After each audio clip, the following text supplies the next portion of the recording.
Actually, daghan nang nag-joke ato. Copy-paste lang na ako. Misurrender na ang duha sa 20 ka individual nga nalambigit sa pagkatag og bomb joke pinaagi sa social media. Kini human mibahad si Pagadian City Mayor Sammy Co nga iyang pasakaan og kaso ang mga nalambigit base sa Presidential Decree number 1727 kun ang anti-bomb joke law. Ang duha nailhan nga apil sa 20 ka Facebook users nga mikalat. Base sa mga post, gihimong komedya sa mga nalambigit ang pagpanghatod nga dunay bomba atol sa selebrasyon sa Plaza Luz nga maoy opisyal nga pag-abri sa selebrasyon sa Pasko. Voluntaryong misurrender ang duha sa atubangan ni Mayor Co ug misaad nga dili na nila usbon pa ang ilang gibuhat bahin sa pagbinuang mahitungod sa bomba. Isa sa mga nisurrender si John Paul Dalia. Sa mga tanan katawan sa Pagadiano bahin sa opening gabi sa plaza, pasaylo kay ko sa fan bomb joke nga akong nabuhat gabi kay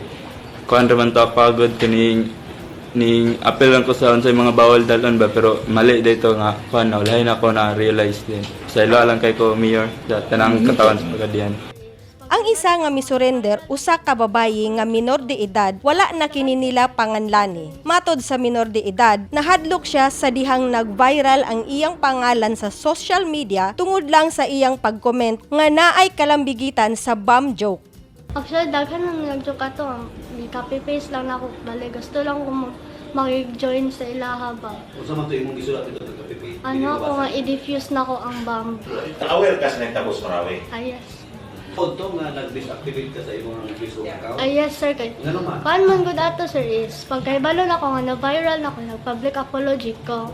Tapos, daghan kay nag-threatening sa ako at sa akong kadlok is nag-deactivate na lang ko. Presko pa daw sa ilang huna-huna ang nahitabo didto sa Dimapuro Gym, MSU Campus, Marawi City, kung diin upat ang namatay ug kapin 50 ang samaran. Mao kini ang hinungdan nga panubagon jud ni Mayor Co ang mga Facebook users nga nagpakalat og joke sa social media mahitungod sa nahisgutang insidente.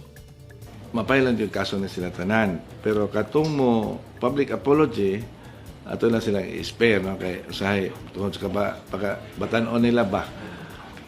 Wapot sila kay Boss Balaod, abi pa lang, binuang ran, no? So, karon we have to make it known nga, since na ay nahitabo sa Marawi, hindi kita magbuhat og inani karon. Nanawagan ang alkalde sa tanang ginikanan nga ilang bantayan ug gabayan ang ilang mga anak bahin sa regulasyon sa social media. Sherry May Gonzalez, Newsline Philippines. Stay safe.